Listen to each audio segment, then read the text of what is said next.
Vanessa pueda empezar.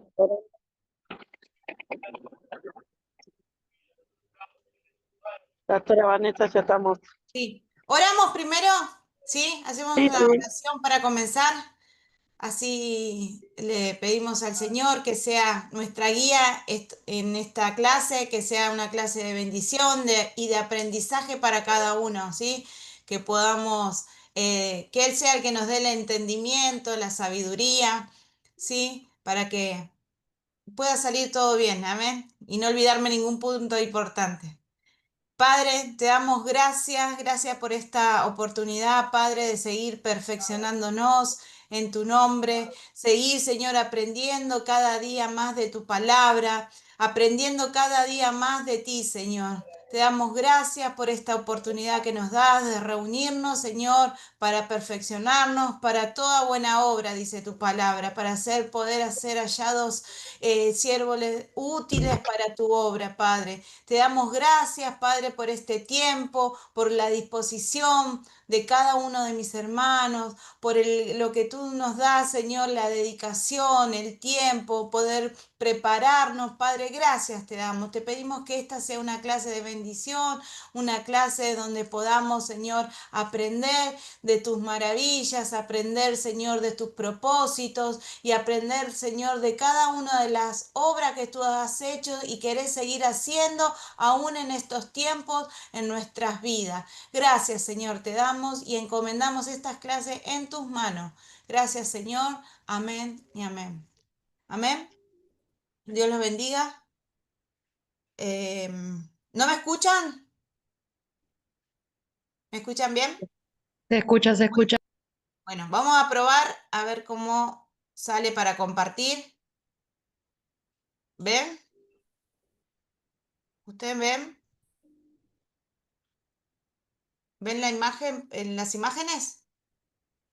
Sí, sí, ahí se ve.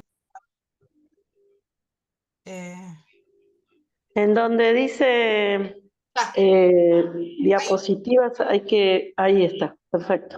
ahí está. Bueno, hoy estamos desde mi casa, gracias a Dios que lo puedo hacer desde este lugar.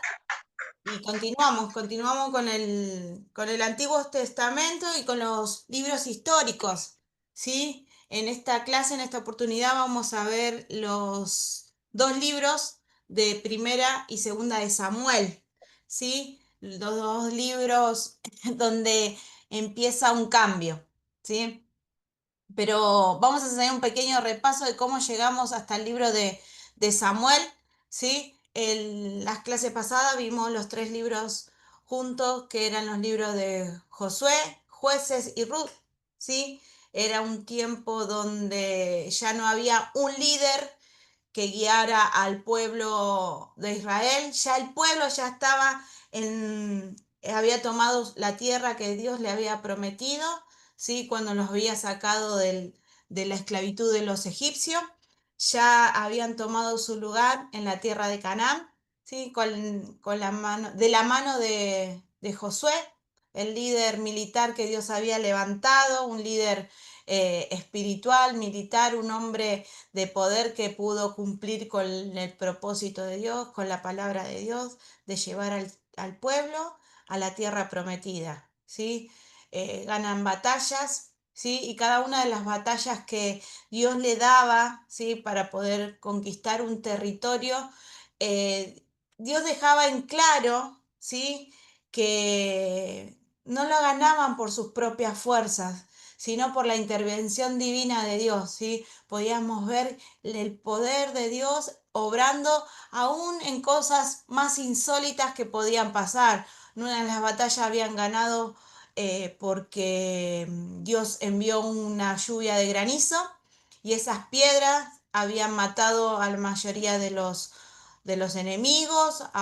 Dios había detenido el sol, ¿sí? Que eso ayudó, fue una ayuda para que el pueblo de Israel ganara esa batalla y cosas en que Dios se movía, ¿sí? Para que el pueblo de Dios pudiera ganar ese territorio, ¿sí? Y cuando ellos no ganaban o cuando Dios no le permitía ganar y eran matados, moría gran parte de sus, del pueblo, una parte era porque algo había dentro del pueblo, algo, alguna decisión había tomado el pueblo, o no era consultada por Dios, o pecaban, ¿sí?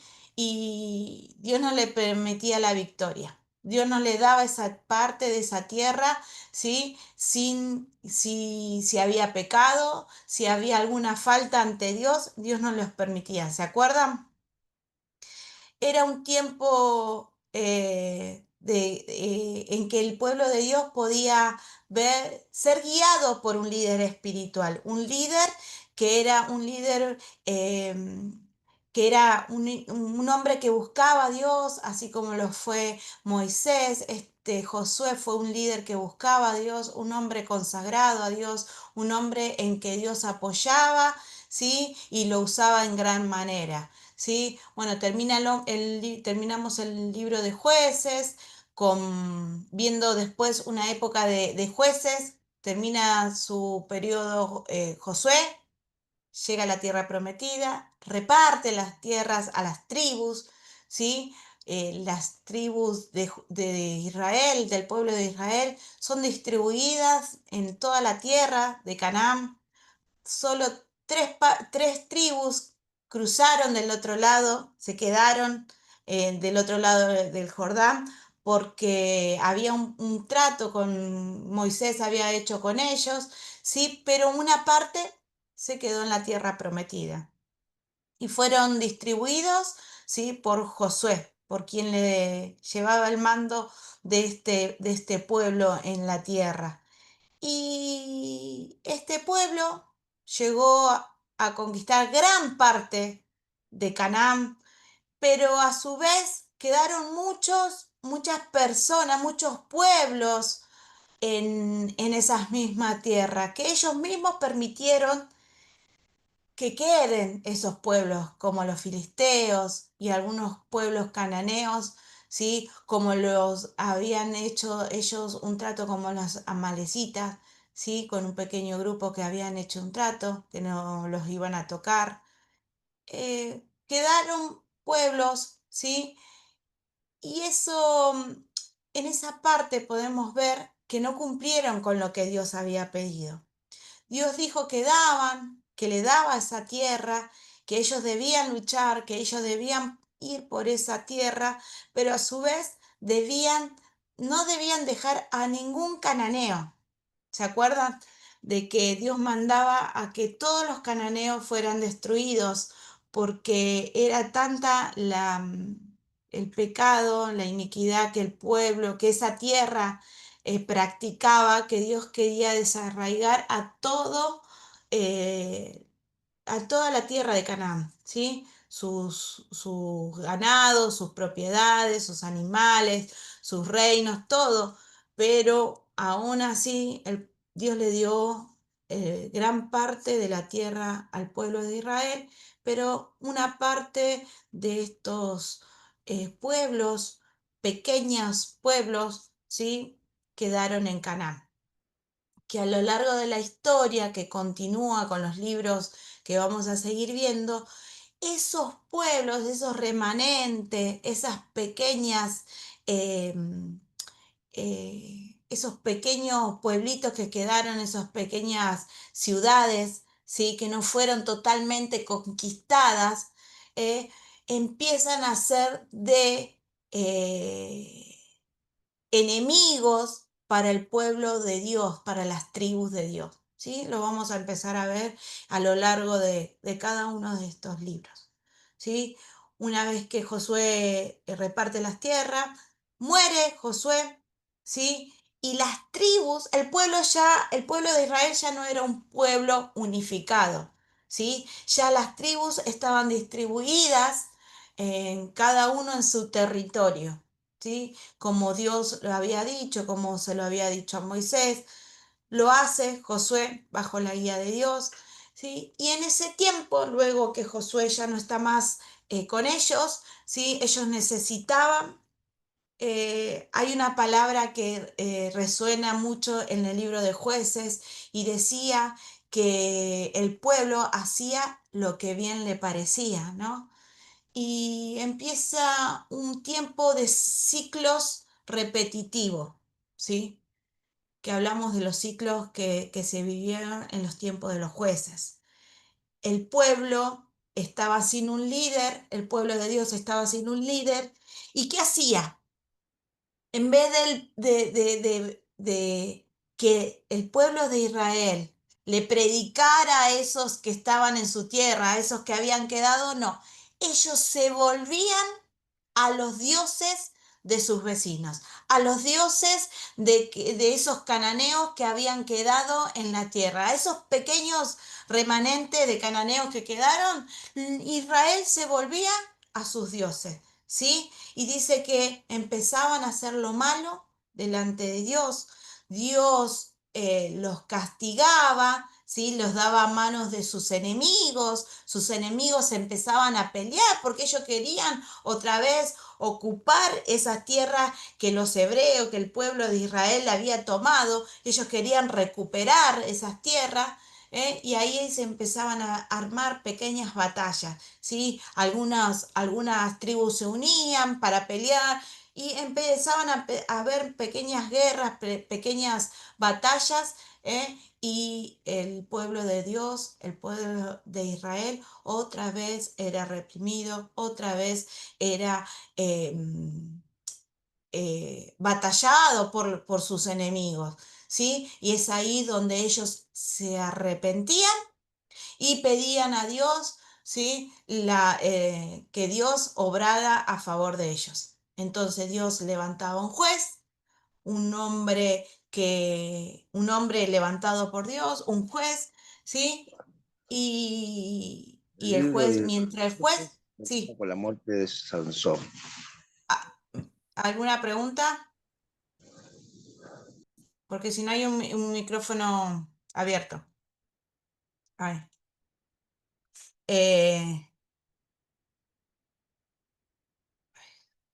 Creo que preguntaban si Sansón era un... el libro, sí, el libro de Josué.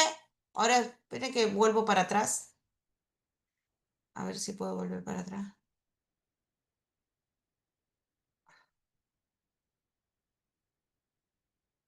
No puedo volver para atrás.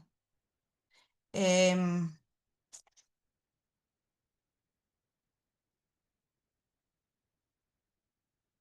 acá. El libro de, bueno, esos fueron ciclos repetitivos que hubo en el tiempo de los jueces, donde un juez se levantaba, el pueblo hacía lo bueno delante de Dios, era salvado hasta que el juez moría. Bueno, y eso hablábamos de los ciclos repetitivos que se transcurrían en ese tiempo. El libro de jueces termina con el último juez, que es el juez de Sansón, ¿sí? Es un juez, creo que uno de los más conocidos, junto con Débora, ¿sí? Era uno de los jueces más conocidos, pero este juez, Sansón, podíamos decir que fue que Dios obró más en él después de su muerte, porque mientras él estaba en vida, Sansón era un hombre que fue dedicado a Dios, nació de una mujer estéril, que fue dedicado a Dios como nazareo, por eso se dejaba el pelo largo, ¿sí? Pero era un hombre que gozaba de las cosas y hacía todo lo contrario de lo que tenía que hacer. Por ejemplo, un nazareo, no nazareno, un nazareo, un hombre dedicado, un niño, porque es del bebé, que son dedicados a Dios, no podía cortarse el pelo, el cabello, por eso era que Sansón tenía el pelo largo, no debía acercarse a ningún cuerpo muerto, debía tener ciertos cuidados, ¿sí? Para tener una consagración. Y este Sansón no la cumplía, ¿sí? Hasta que Dios escuchó su última oración, ¿sí? En ese palacio de un dios filisteo, ¿sí? Después de haber pasado, conocemos un poco la historia de Sansón, ¿no? Es una de las más conocidas que podemos conocer todos. Es cuando pide a Dios que la última, ayuda a Dios, ¿sí? Y cuando le empieza a crecer de vuelta el cabello. Y es ahí donde mata a muchos filisteos, ¿sí? Y muriendo él mismo, ¿sí? Fue en su muerte, con su muerte, que tuvo una victoria, ganó una batalla contra los filisteos. Este pueblo filisteo lo vamos a ver a lo largo de muchos de estos libros históricos, porque fueron el pueblo que más acechaba al pueblo de Israel, porque era un pueblo que quería recuperar sus tierras. Ellos estaban dispuestos a pelear y fueron muchos los que fueron muchas las batallas en contra de Israel, de los filisteos en contra de Israel. A lo largo de varios de los libros de historia podemos verlo, ¿sí? Hoy, bueno, después vimos el libro de Ruth, una pequeña novela, un pequeño cuento, una pequeña historia dentro de ese tiempo de los jueces, esos tiempos de caos, ese tiempo, porque el tiempo de los jueces fue un tiempo de caos, un tiempo de decline, dice, de decline espiritual, un tiempo de mucha apostasía, ¿sí? Y en ese tiempo difícil, eh, Samuel, ¿sí?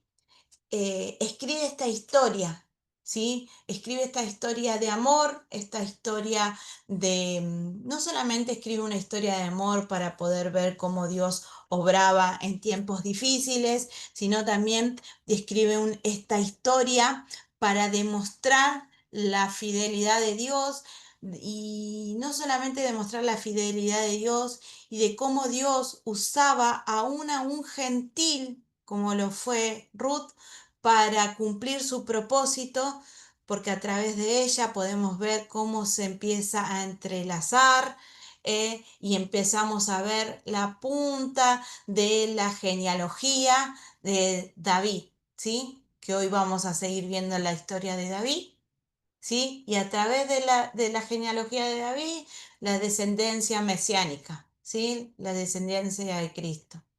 Ese es uno de los propósitos del libro de Ruth, un libro corto, una historia de amor, una historia de supervivencia, una historia de fidelidad, una historia donde aún en las pequeñas, las peores de las crisis, Dios obró a favor de su pueblo, a favor de las personas que confiaban en Él. Amén. Y hoy empezamos con el libro de Samuel, los dos libros de Samuel, quién fue Samuel, eh, y cómo Dios continúa obrando a favor de su pueblo, ¿sí? Aún siendo su pueblo desobediente, aún siendo su pueblo no reconociéndolo como el verdadero rey, como Dios en cada uno de los actos mostraba su poder. Mostraba su misericordia, mostraba su grandeza, mostraba su poderío y el amor hacia su pueblo. ¿Sí? Continuamos, empezamos con los libros de Samuel, primera y segunda de Samuel, ¿sí? Vienen después de Ruth, están en el Antiguo Testamento, son libros históricos, ¿sí? Cuentan la historia, una historia muy importante, ¿sí? Porque en este periodo se termina el periodo de los jueces. Después de los jueces empieza una monarquía, ¿sí? Después de los jueces, terminándose el periodo de los jueces, se termina la teocracia, ¿sí?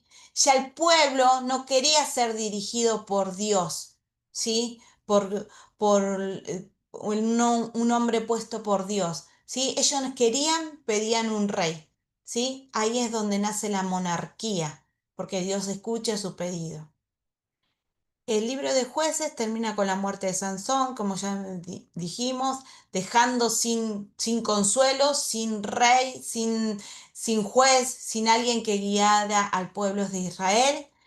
Y bajo el sacerdocio de el sacerdote Elí, ¿sí? Está Elí como sacerdote. Empezamos en este libro de Samuel, el que es sacerdote es Elí, es el líder espiritual, ¿sí? Y era quien estaba en el templo, ¿sí? Como líder, él y sus hijos, ¿sí? El pueblo de Israel, ¿sí? ¿Se acuerdan que en el tiempo de Josué, quiero remontar un poquito más para atrás, Dios le había dado a Moisés un tabernáculo? ¿Se acuerdan del tabernáculo? Le dijo que construyera un tabernáculo, una tienda, donde ahí iba a estar el arca, ¿sí? El arca fue quien los guiaba con la nube durante todo el desierto, cuando llegan a la tierra prometida, donde debían cruzar, el arca fue la que cruzó primero, ¿sí? Porque el arca, ¿qué representaba? La presencia de Dios, ¿sí?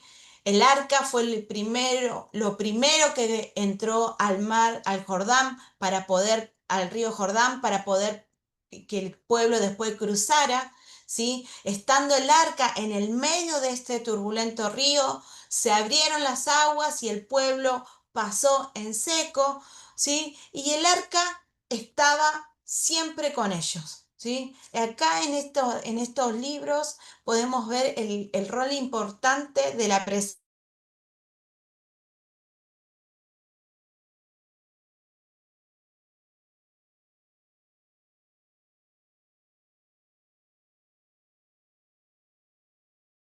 de Dios. El arca, Josué lo habían puesto no sé qué dice en internet. ¿Me escuchan bien? Yo no Sí, lo veo. recién se cortó, Ah, pero ahora ya está. sí, me parece en el internet, pero no sé. Bueno, el Josué, una vez establecidos todas las tribus en Canaán, él manda a poner el arca en un lugar, ¿sí? En Silo, ¿sí? Es ahí donde el arca, en el tabernáculo, iba a estar en el templo, en el tabernáculo, para que todo el pueblo llegara el tiempo, no sé si una vez al año o todas las veces que sea necesario, pueda ir el pueblo, ¿sí? A ofrecer sacrificio, ¿sí? Al tabernáculo y estar el sacerdote delante de la presencia de Dios, delante del arca. ¿Por qué juega un papel muy importante? Porque cómo empieza esta historia, este libro de Samuel, empieza con la historia de un matrimonio de Elcana, ¿sí? Eh, un hombre de Dios, que él todos los años, a ver, Se ve la pantalla blanca con letras naranjas. ¿ahí me ven? Sí, ahí. Bueno. Autor y de fecha de este libro de Samuel, no se sabe, el autor es desconocido, ¿sí? No se sabe quién fue el que escribió estos dos libros. Se le dan el nombre de Samuel no solamente porque Samuel fuera el personaje principal de la primera parte, sino porque fue el que inauguró la monarquía. Fue el sacerdote, el juez, el líder espiritual, el militar que eh, ungió a los dos primeros reyes, ¿sí? Por eso también lleva el nombre de él, estos libros. Ambos libros contienen grandes verdades históricas. Su principal fin es explicar la manera tan particular en que se desarrolló la dinastía davínica, como le explicaba anteriormente. Acá vamos a ver la descendencia, bueno, del rey David. Después hablamos de los años, en que abarca la cantidad de años que abarcan estos libros, estos dos libros, la cantidad de tiempo en que cuentan las historias transcurridas, ¿sí? Eh, Vamos a continuar con esto. Ustedes esto pueden leerlo después, ¿sí? Y vamos a comenzar con el contenido del libro de Samuel.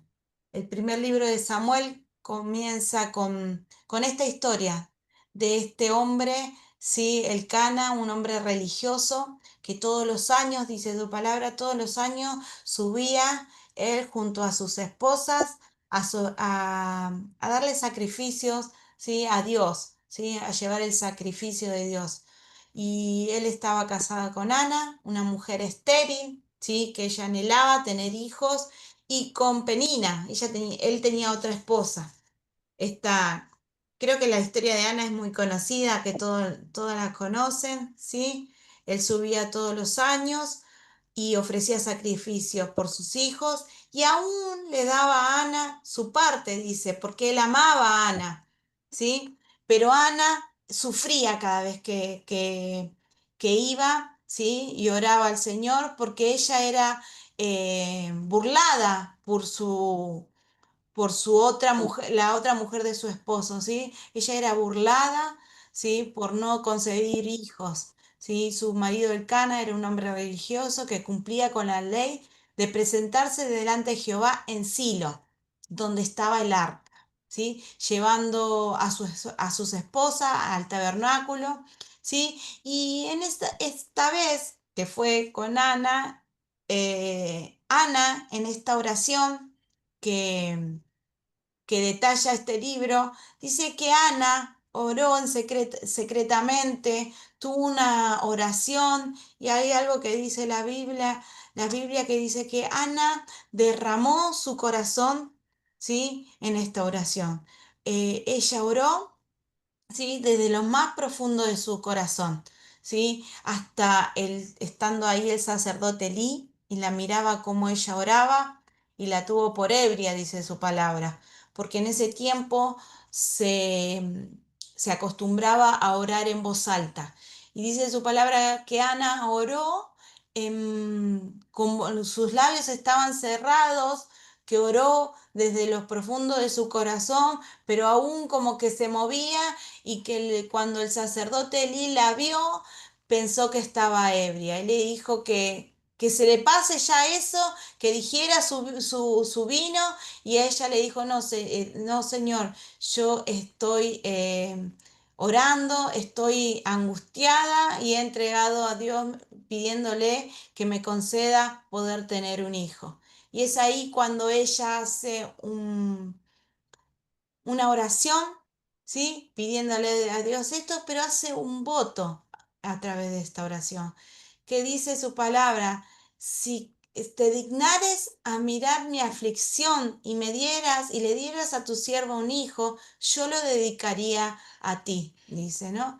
Ella ahí le prometió, hizo un voto con Dios, y le dijo que si Dios le daba la bendición de poder ser madre, de poder tener un hijo, ella lo iba a dedicar, ¿sí? Y ella cumplió, le contó al sacerdote, el sacerdote la bendijo, y ella se fue a su casa. Y hay algo que a mí me encanta esta historia, me gusta mucho, y es una historia que cuando la puedo compartir, y a mí me fue de mucha bendición esta palabra. Siempre lo recuerdo a mi papá porque me la dio en un momento especial, así que es una bendición esta historia, esta narración, esta palabra. Y dijo algo, una de las palabras que me gusta es cuando dijo, y no estuvo más Ana triste.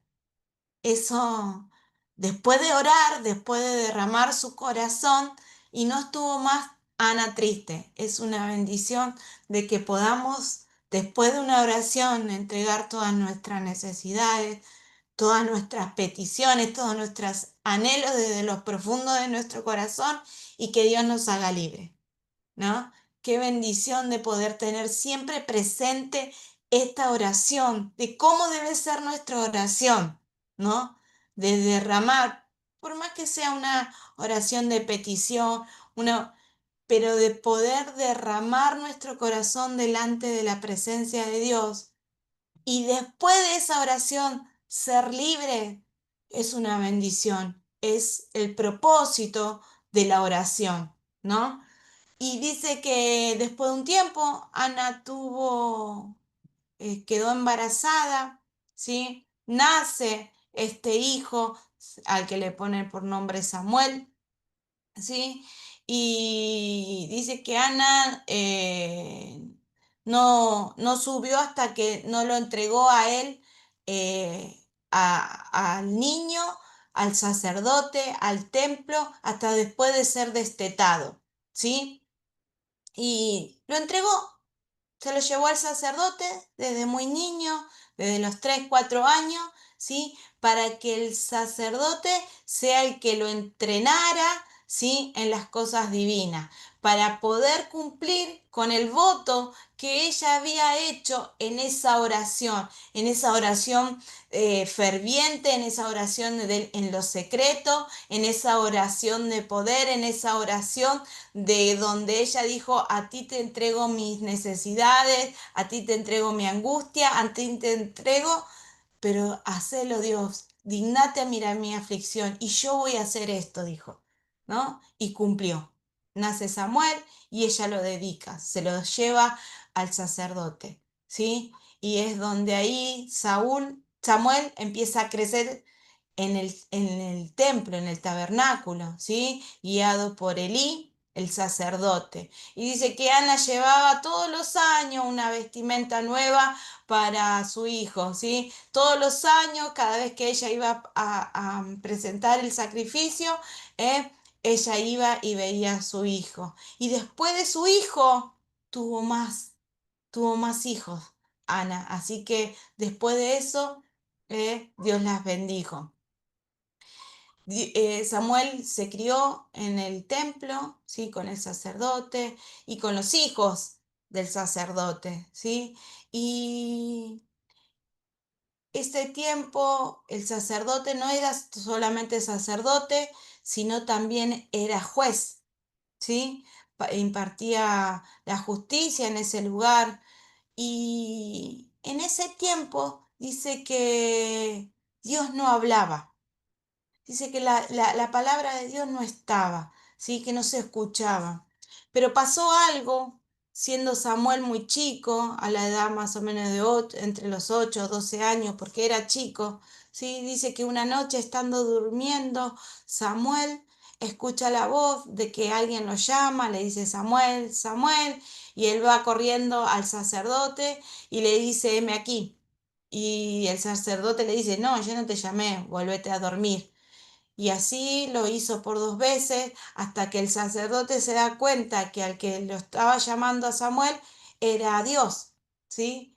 Y le dijo, eh, la próxima vez que escuches que te llaman, dile, heme aquí, que tu siervo oye, que estoy aquí, que tu siervo oye, dime que tu siervo oye. Y fue así que pasó que Samuel escucha la voz de Dios una vez más y le dice, heme aquí, que tu siervo oye, y Dios ahí se revela a Samuel, ¿sí? Sabemos que Dios ya tenía un propósito en la vida de este jovencito, en la vida de este niño que fue entregado, que fue criado en el templo de Dios, donde aprendió las cosas de Dios, donde aprendió lo bueno, porque también podía aprender, ahora vamos a ver más adelante, cosas malas en ese lugar a través de otras personas. Y es aquí donde Dios se revela a Samuel y le dice algo muy importante que iba a acontecer, ¿sí? En la casa de Elí, el sacerdote, en su vida, en la vida de sus hijos, ¿sí? Porque algo estaba pasando y algo pasaba que Elí no estaba tomando cartas en el asunto, no estaba cumpliendo con su rol de sacerdote, no estaba cumpliendo con su rol como padre, ¿sí? Ni como juez, ¿sí?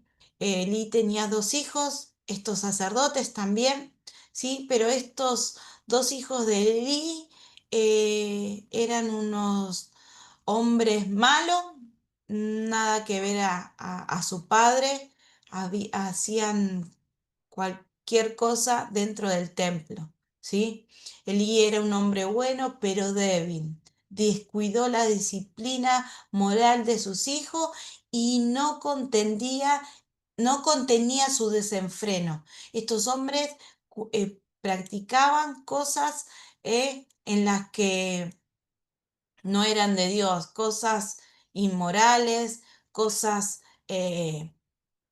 por ejemplo, dicen que ellos, acá vamos a ver más adelante, ellos estaban con las mujeres que trabajaban en la puerta de la entrada del tabernáculo, tomaban de las ofrendas que eran dedicadas para Dios, tomaban aún de los pedazos, de los mejores pedazos, aún antes que la ofrenda pueda ser dedicada a Dios. Y saben que Dios también lo reprendía, no solamente a Elí porque no castigaba, porque no disciplinaba, porque no los corregía, escuchando lo que ellos hacían, ¿sí? Porque ahí él escuchaba todo lo que sus hijos hacían, sino porque también él participaba, no participaba haciéndolo, sino comía de lo que sus hijos tomaban de esas ofrendas que el pueblo iba a dar a Dios, ¿sí? Ellos tomaban la mejor parte, dice, y que aún Elí comía de eso. Dios no castigó a Elí por los pecados de sus hijos, sino por no reprimir o impedir que sus hijos hicieran el mal. ¿Sí? ¿Cuáles fueron los pecados de Elí, de los hijos de Elí? Menospreciaban las ofrendas de Jehová. La tomaban para sí. Sabiendo que era para Jehová, tomaban antes de que fuera dedicada a Jehová, tomaban de la mejor parte, comían, malgastaban, ¿sí? Aparte de hacer otras cosas, ¿sí? Elí, siendo ya viejo, oía lo que sus hijos hacían con todo Israel y cómo dormían con las Pastora. mujeres, ¿sí? ¿Sí? ¿Me escuchan? Dormía con las mujeres. En lugar de tener a sus hijos por lo que hacía, solo los reprendió. No los disciplinó, no los cortó, A ver. los Hola, retó. pastora, ¿ahí me escuchás? Sí, ¿Me escuchás, pastora? sí, sí, sí, te escucho. Ah, bueno. Que con relación a los hijos de Elí, en ese entonces ellos podían sacar, o sea, el sacerdote tenía derecho de comer parte del sacrificio. El tema es que había una parte que tenía que ser quemada en el altar. Sí, Y esa parte que tenía que ser quemada, ellos lo tomaban para sí, sí, sí. pero ellos, o sea, tenían, por la palabra misma, estaban guiados a tomar parte para sí, para el sacerdocio. Ellos Sí, vivían de no eso. El esperaban, tema no es que, esperaban hasta que se queme, ni que fuera dedicada, y ellos ya tomaban antes, exactamente, sí, tomaban la sí, mejor sí, parte. Sí, sí, sí, sí, sí, la que tenía que quemarse para sí, Jehová, ellos lo tomaban. sí, Y un detalle que también es importante ver es que Elí se enojaba con ellos. Él les reprendía, pero nunca tomaba medidas de decir, que creo que es lo que tenía que haber hecho él, es haberlo ah, sacado del sacerdocio, es tomar medidas en el asunto. Él les decía, se está diciendo esto de ustedes, ¿por qué no se comportan bien? ¿Por qué hacen esto? Se enojaba, sabía de lo malo, pero les dejaba seguir ministrando a pesar de. Y esa fue la actitud que Dios no le agradaba, de Lee, que no tomaba medidas con respecto a una situación mala, ¿sí? En donde ellos hacían cosas malas. Y aún así, otro detalle que me gusta ver de este capítulo de Samuel 3 es que aún en ese ambiente corrupto, ¿no? ¿Por qué era un ambiente corrupto? Eran líderes que estaban haciendo malas cosas, pero el Señor iba formando a Samuel y no por eso Sí, Samuel era una persona que se corrompió. Él se guardó, él tenía bien en claro lo que le enseñó la mamá, que él iba a servir a Dios, él iba a servir a Dios, ¿no? Que él le tenía que ayudar al sacerdote, seguramente el sacerdote le enseñaba bien a él, pero ese mismo líder tenía falencias, y aún teniendo falencias se formó un gran siervo, al lado de Elí se formó Samuel. sí, así es. Eso quería decir. Sí, sí, sí, gracias, pastora. Eh, Como les decía anteriormente, Samuel se formó en el templo donde había otros dos jóvenes también que se formaron con él, se estaban formando y él podía ver lo que hacían estos hombres, pero él no. Él fue un hombre consagrado a Dios, dedicado a Dios, donde él pudo hacer lo bueno ante los ojos de Dios, tomar la decisión de hacer lo correcto. Qué importante, ¿no? Poder saber que aunque hayan personas al lado nuestro, hayan personas que practiquen o hagan las cosas como a ellos les parece, ¿sí? De las formas que ellos ven que son, que están bien, ¿sí? Que nosotros podamos hacer lo que verdaderamente le agrada a Dios, lo que Dios quiere que hagamos, ¿sí? De este hombre no disciplinó, dice, no disciplinó a sus hijos. ¿Sí? Y hasta él compartía de ese alimento que debía ser dedicado a Dios, ¿sí? Ofni y Fines, estos dos hombres, ¿sí? Tenían relaciones ilícitas con las mujeres que servían en la entrada del tabernáculo, tomaban de la mejor parte de los sacrificios que pertenecían a Dios, aún antes de la que ofrenda hubiera sido presentada a Dios. ¿Sí? Antes de que la ofrenda podría haber sido quemada, ellos tomaban de esa parte, ¿sí? Y a consecuencia de esto, ¿sí? Dios habla a Samuel. Ya Samuel era el escogido, era el que Dios había mirado, el que había escogido desde el vientre de su madre, el que había mirado, ¿sí? Y al que Dios le confirma esto que iba a pasar con este sacerdote y con los hijos de este sacerdote, ¿sí? Dios le dice a Samuel que iba a destruir la casa de Elí, a sus hijos, ¿sí? Que iba a caer porque ellos hacían lo malo ante los ojos de Dios, ¿sí? Y Samuel se lo cuenta a Elí, porque Elí sabía que Dios le había hablado a Samuel y se lo pregunta, ¿qué es lo que te dijo? Sí, y este Samuel le cuenta lo que Dios le había dicho y Elí agacha la cabeza, reconoce que era Dios y reconoce, creo que aún en esa sumisión, reconoce su falencia, reconoce cuál fue su error, ¿no? La falta de disciplina con sus hijos, el haber permitido que se hagan muchas cosas en el templo, ¿sí? ¿Se acuerdan que hablábamos que los filisteos eran este pueblo que estaba continuamente en pos de reconquistar esas tierras que los israelitas habían ganado? ¿Sí? Y era un pueblo que continuamente estaba guerreando, haciendo guerrillas, ¿sí? A las tribus, ¿sí? En este momento seguían las tribus divididas. Eso es un detalle muy importante de este tiempo, ¿sí? Las tribus estaban cada una en sus territorios, ¿sí? Y los filisteos eran los grandes enemigos de todas las tribus. A cualquiera que pudieran atacar, ellos querían atacar, ¿sí?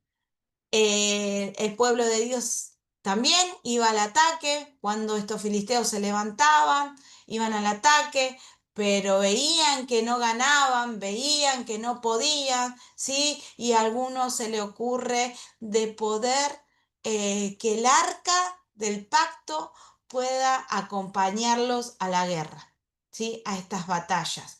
¿Sí? Y agarran y sacan el arca del pacto del tabernáculo, ¿sí? Y lo llevan y lo ponen delante en cada batalla, ¿sí? Pensando que era lo que Dios quería, ¿sí? Que como así Dios los había acompañado en otros momentos, eso era lo que ellos necesitaban, ¿sí? Pensaban que teniendo el arca delante de ellos iban a poder ganar, ¿sí? Y en una de las batallas con los filisteos, ¿sí? Teniendo el arca delante de ellos, habiendo llevado el arca a estas batallas, una guerra contra los filisteos, se vuelven los grandes enemigos de los israelitas. Estos otra vez de orar y pedirle, estos en vez de orar y pedirle ayuda de Dios, no, deciden sacar el arca, es lo que le contaba recién, ¿sí? Pensando que les daría la victoria en las batallas, debido a su arrogancia, Dios permite que Israel perdiera la batalla y el arca es robada.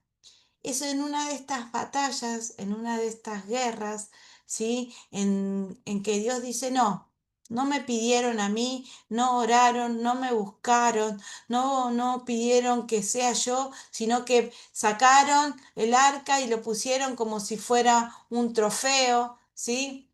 Como una imagen de cualquier otro Dios, ¿sí? Porque más adelante la vamos a ver como el arca es tratada como una imagen como cualquier otra imagen, ¿sí? Y esto es en esta batalla donde los israelitas pierden, no solamente pierden la guerra, pasan tres cosas muy importantes. Pierden la guerra, pierden el trofeo que ellos pensaban que tenían, ¿sí? Que le iba a dar la victoria, el arca, ¿sí? La presencia de Dios, ¿sí? Y, y acá es donde Dios cumple con eso que le había dicho a a Samuel, ¿sí? Que iba a pasar con la familia de Elí, que iba a pasar con el sacerdocio de Elí, que iba a pasar con los hijos de Elí. Es ahí donde Dios permite que Israel perdiera la batalla y el arca es robada y trae castigo sobre la casa de Elí para dar disciplina a todo Israel también. En esta batalla no solo el arca fue robada, no solamente perdieron la batalla ante los filisteos, sino que también murieron los dos hijos de Elí. Es acá en esta batalla donde Dios empieza a cumplir con eso que había prometido, con eso que había decidido hacer, ¿sí? A causa del pecado dentro del tabernáculo, ¿sí? Dentro del sacerdocio, ¿sí? Las cosas que ellos se permitían hacer, ¿sí? Aún siendo sacerdotes y aún, ¿sí? Siendo hijos de Elí, ellos se permitieron hacer muchas cosas, ¿sí? Pero Dios dijo que no, que iba a terminar con eso. Y es ahí donde mueren los dos hijos de Elí y le llevan la noticia a Elí, ya siendo un anciano, ¿sí? Le llevan la noticia de que sus dos hijos habían muerto y Elí con la noticia, no solamente que sus dos hijos habían muerto, sino que pierden la batalla y que pierden el arca, y es ahí donde Elí se cae y se rompe la nuca y muere, ¿sí?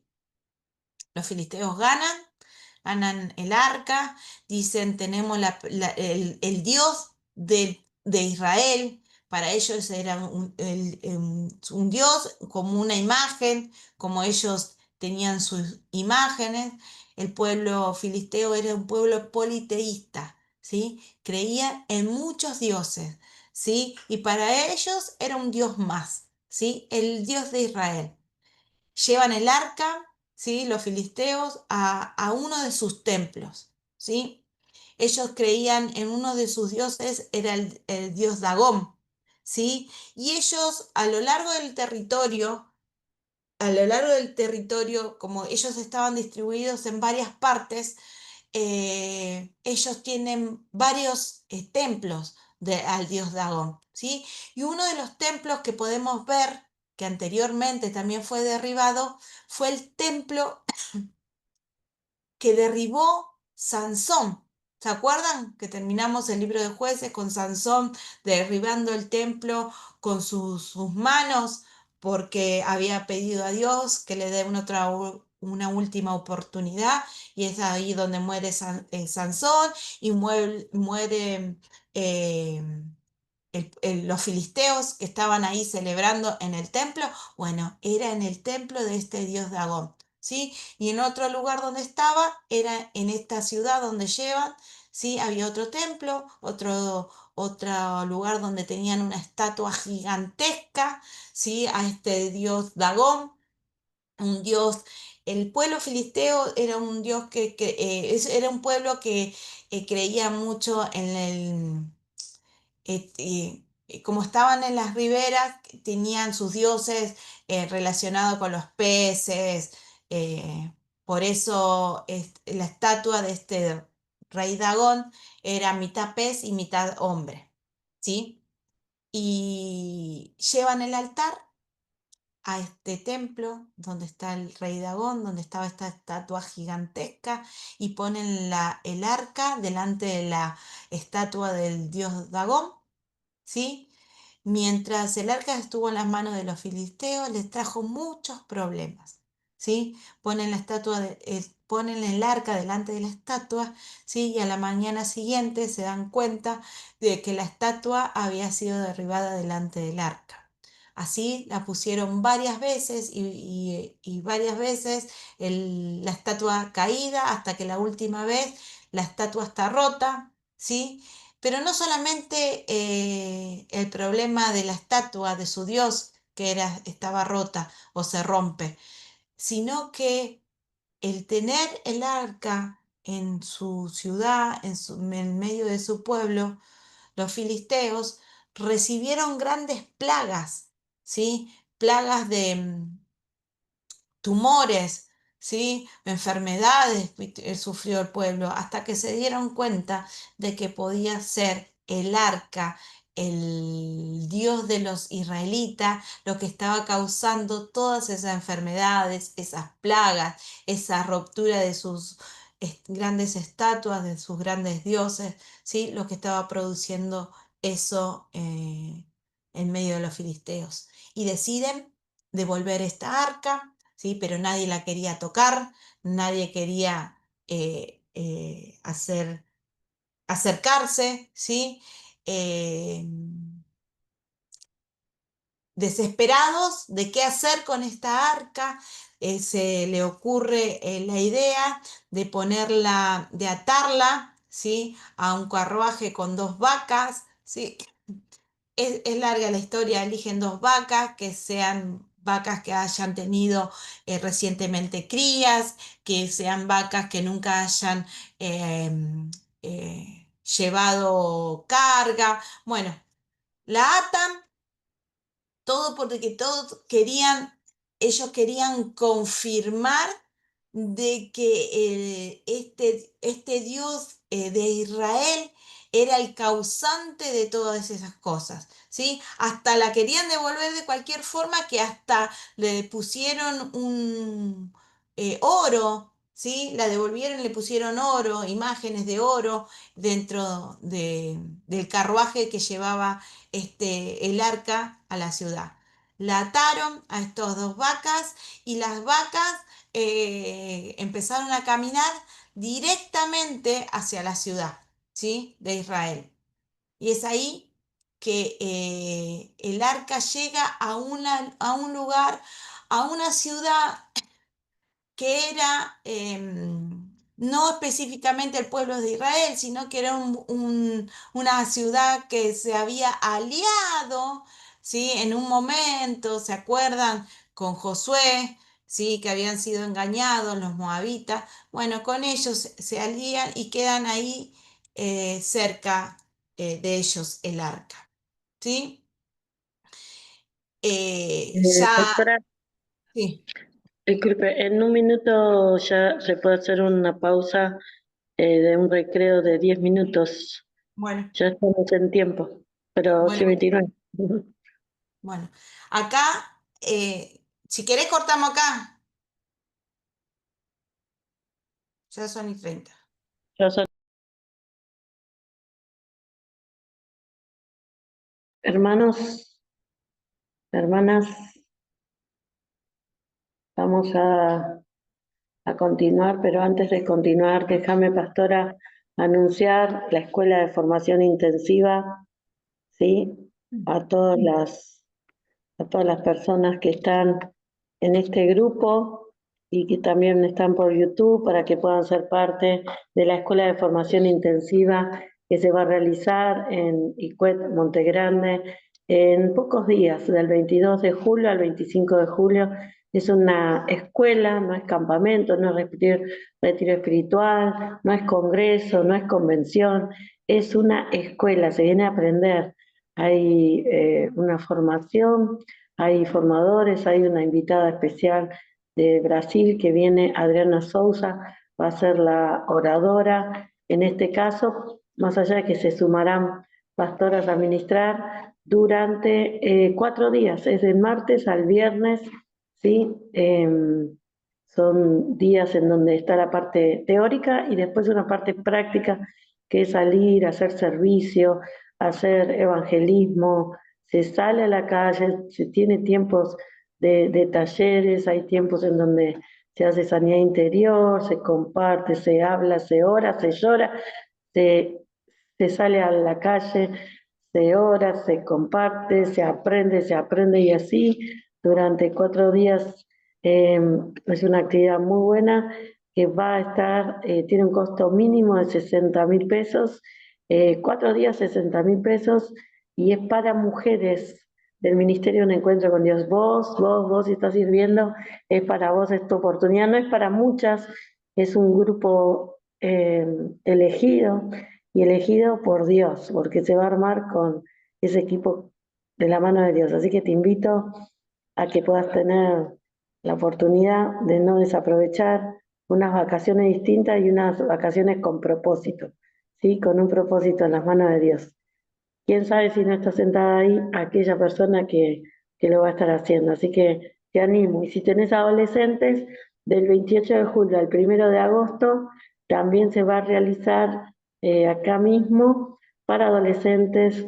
5 días son, sale 70 y también actividades adecuadas a los chicos, ¿sí? Para que no estén encerrados en su casa, durmiendo todo el día o con el celular. Invertir en las cosas de Dios que siempre van a ser para la eternidad. Que Dios te bendiga. Gracias por este tiempo, pastora. Podemos seguir con la clase de hoy. Dios les bendiga.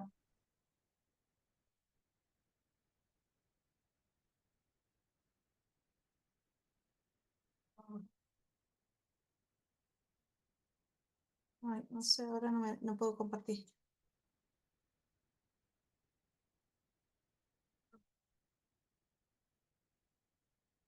¿Me ven la imagen?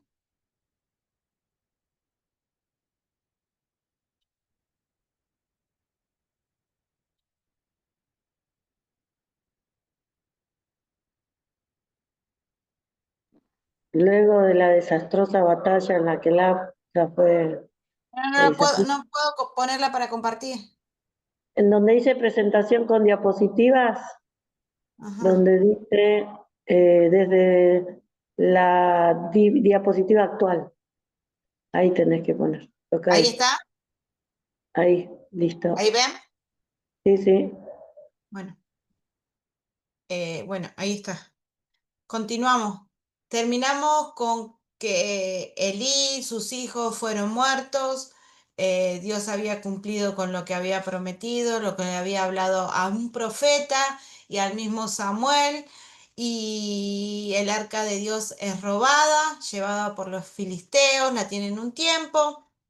ven que Dios estaba haciendo cosas a través de ellos y la devuelven. Pero no llega a la ciudad de Israel, sino que queda en la casa. Habrán escuchado, habrán leído la historia, la palabra que queda el arca por 20 años en la casa de Abinadab, ¿sí? Esta es una palabra, es una hermosa palabra que después en otro tiempo podemos verla, ¿sí? Pero ahora el pueblo, ¿sí? Ahora las tribus de Israel quedan sin líder y sin presencia de Dios, sin el arca, ¿sí? Y dice su palabra en Samuel 7:3.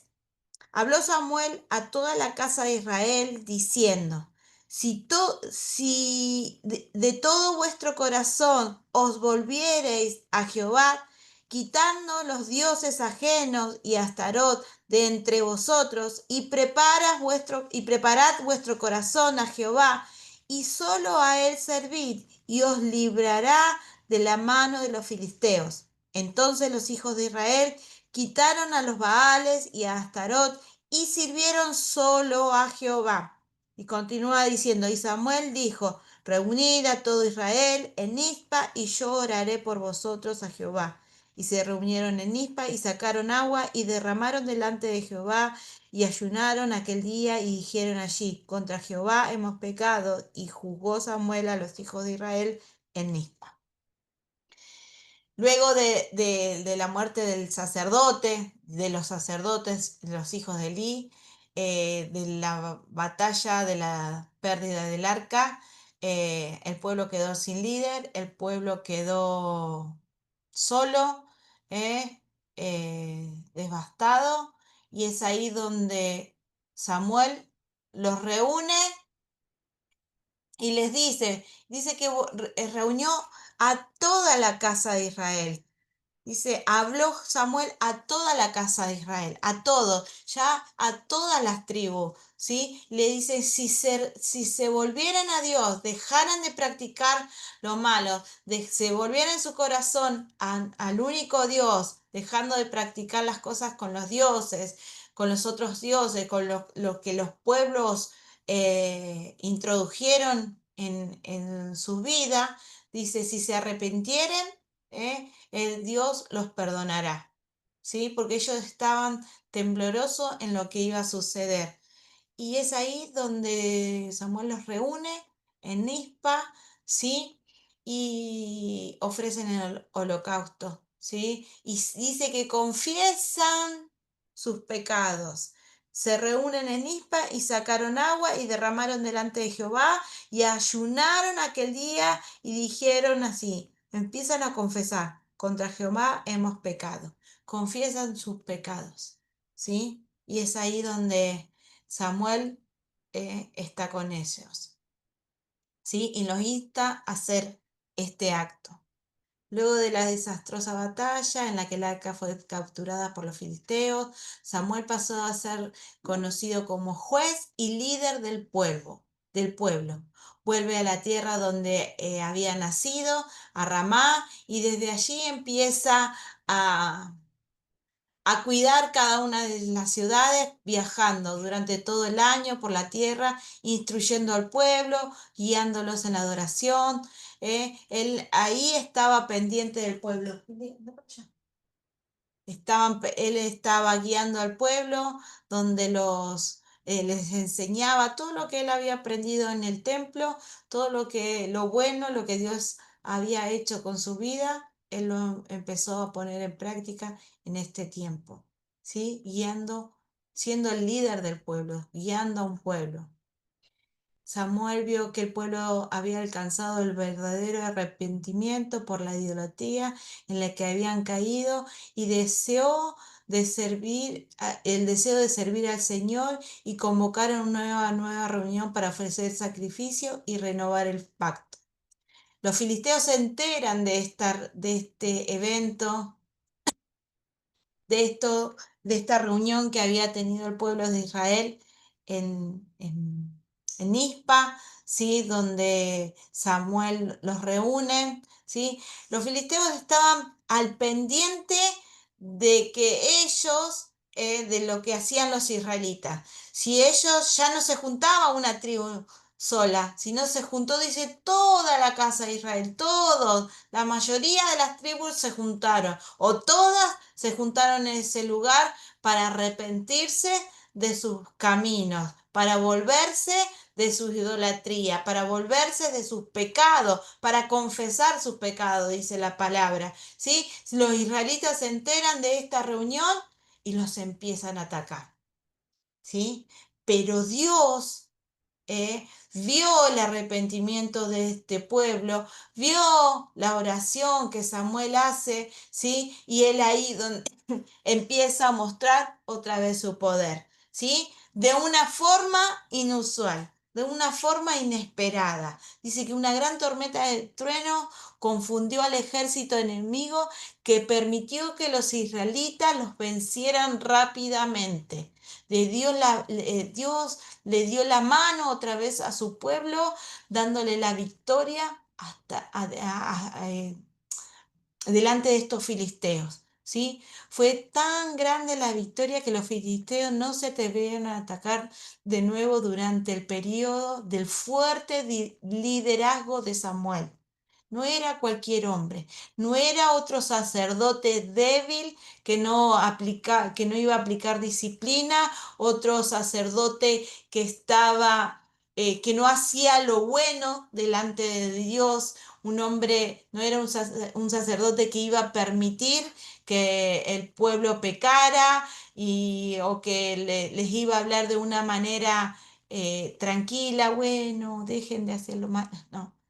Este era un hombre, dice que con carácter, que tenía un liderazgo fuerte. No solamente Samuel pasó a ser sacerdote, no solamente Samuel fue profeta, no solamente Samuel fue juez, ¿sí?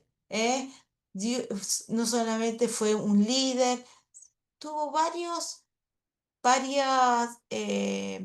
no sé si títulos, sino varios cargos en el que Samuel se hizo fuerte, ¿sí? Llevando a este pueblo adelante. Podemos ver esta transición entre el periodo de los jueces y el paso de la monarquía, ¿sí? Durante el tiempo que Samuel crece, toma este cargo, ¿sí? Que es puesto por Dios, toma el frente al pueblo y le dice arrepiéntanse, porque Dios, si se volvieren de sus pecados, Dios los va a perdonar, es tiempo de volverse, dejar la idolatría, ¿sí? Él está en una adultez y toma este liderazgo y lleva al pueblo, ¿sí? A victorias, a tener guerras, pero en victorias, ¿sí? Porque Dios estaba con él, porque Dios guiaba, Dios hablaba a través de Samuel, ¿sí? Este Samuel fue creciendo, tuvo hijos, ¿sí? Y sus hijos también fueron sacerdotes, ¿sí? En nuestras ciudades, él los levanta como sacerdotes. ¿Y qué pasó? Sus hijos, a lo mismo que los hijos de Eli, también no eran como su padre. No tenían la misma devoción por Dios, no tenían la misma adoración por Dios, no tenían la misma relación como la tenía Samuel con Dios, ¿sí? Dice, en fin, es acá donde él ya es grande, sus hijos no estaban haciendo lo bueno delante del pueblo ni delante de Dios, y es acá donde pasa algo importante, donde el pueblo, junto con los ancianos del pueblo, los hijos de Israel, toman la decisión de decir, bueno, Samuel, pues estás grande, tus hijos no son buenos, no son igual que vos, necesitamos un rey. Necesitamos un rey, necesitamos que le digas a Dios que queremos un rey, al igual que porque, bueno, ahora lo vamos a ver más adelante.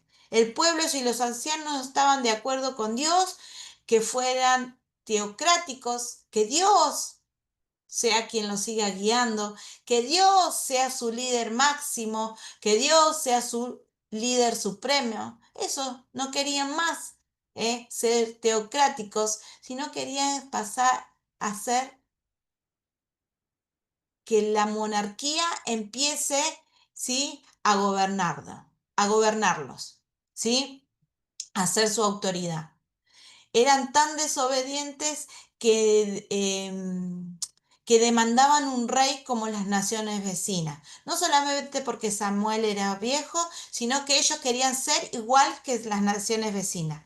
Y querían que el rey los llevara a las guerras, que sea el que vaya delante de las batallas, delante de ellos. Se lo piden a Samuel, se lo informan que era lo que necesitaban, lo que el pueblo quería, ¿sí? Podemos ver algo muy importante en esta palabra que compartí en este versículo, que a diferencia de los jueces anteriores, este juez, este Samuel, había logrado algo que ellos no habían logrado, ni Elí había logrado, unificarlo. Dice que habló a toda la casa de Israel, unificó una vez más, como lo había hecho Josué, como estaban unidos con Josué, Samuel los vuelve a unir a Israel, ¿sí?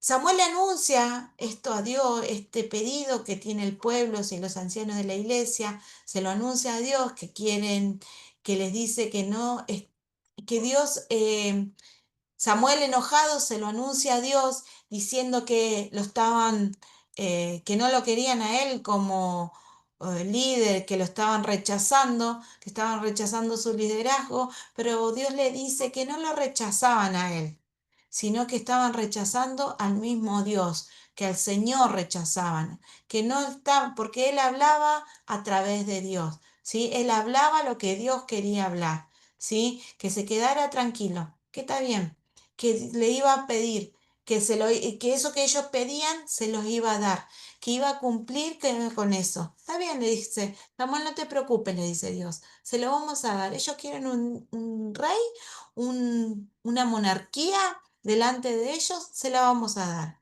¿sí?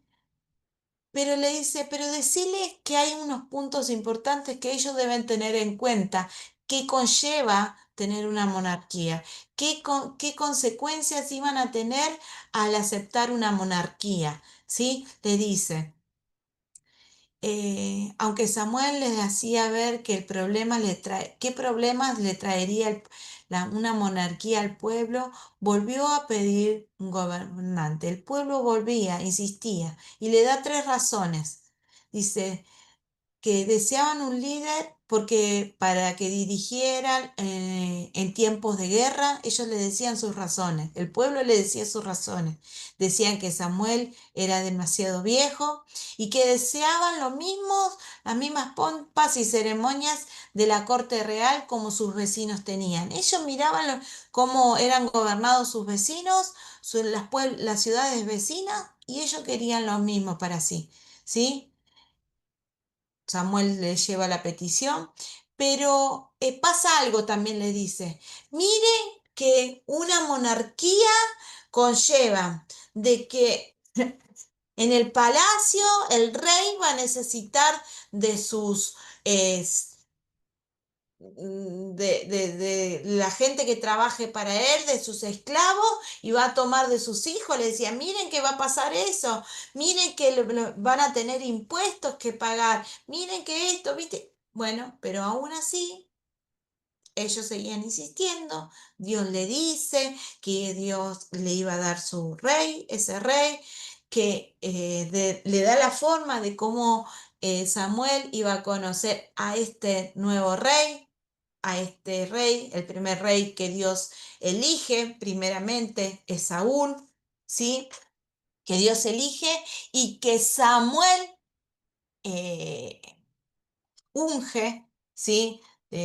Sabemos de cómo se conocieron cuando Saúl buscaba los burros de su papá, llega a la casa del sacerdote Samuel, y es ahí donde él le dice, bueno, lo invita a comer, y al otro día le dice que vaya, que Dios los había escogido, ¿sí? Este Saúl de la tribu de Benjamín, cuidador de rebaño, es un personaje tragicómico, dice, porque a su vez empieza como un hombre de grandes cualidades, un hombre de buen porte, un hombre de grandes rasgos como para ser elegido rey. Y siendo muy prometedor lo que este hombre era, por lo que fue escogido. Alto, dice, bien parecido, su gran tamaño inspiraba confianza y las tribus se unieron para seguirlo. Era el candidato ideal para ser rey, lo cual era necesario para salvar a los israelitas. ¿Sí? Dios lo escogió, lo elige. Sus inicios fueron brillantes, había victorias aún con los filisteos y con otras ciudades vecinas que tomaban al pueblo de Israel y le decían, les perdonamos las vidas, pero le sacamos los ojos y este rey se entera, este Saúl se entera y que lo que estos habían querido hacer con el pueblo de Israel y empieza a pelear, empieza a ganar batalla, ¿sí? Y es ahí donde el pueblo lo empieza a apoyar y se empieza a unir. Dice, sus inicios fueron brillantes, victorias contra los amorreos, moabitas, edomitas y los filisteos, así con otros enemigos de Israel. Pero a este hombre le pasaba algo, ¿sí? Si bien empezó siendo un hombre que acató las órdenes de Samuel, acató lo que Dios le había dicho, llegó un tiempo donde se la empezó a creer, donde empezó él a ponerse en primer lugar, olvidándose lo que había prometido, olvidándose de que Dios estaba primero, ¿sí? Uno de los actos donde este hombre se olvida y se pone en un lugar que no le pertenecía, es cuando Samuel le dice que iban a ir a una batalla, ¿sí? Y que le dice que lo espere antes de empezar esa batalla, que iban a ofrecer holocausto a Dios para que Dios sea el que esté en medio de esa batalla y les dé la victoria. Y como Samuel tardaba mucho, él se tomó el atrevimiento porque sus soldados, sus acompañantes pasaba el tiempo y veían que los filisteos eran un montón, empezaron a esparcirse y volverse a sus ciudades o hasta mismo esconderse. Es ahí donde él se impacienta y ofrece el holocausto a él, ofrece el sacrificio a él. Y llega Samuel y le dice, ¿qué has hecho? No, lo que pasa es que tardaste mucho.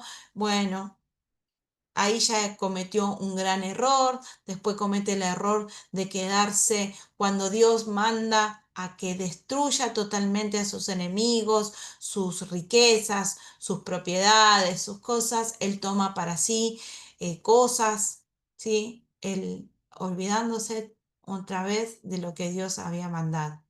Dice, olvidándose de sus decisiones y las solemnes palabras que tuvo Samuel en su ungimiento, su falla de carácter tan profundo, siendo deshonesto, robando cosas que no tiene que robar, falta de integridad, envaneciéndose, lleno de orgullo y vanidad.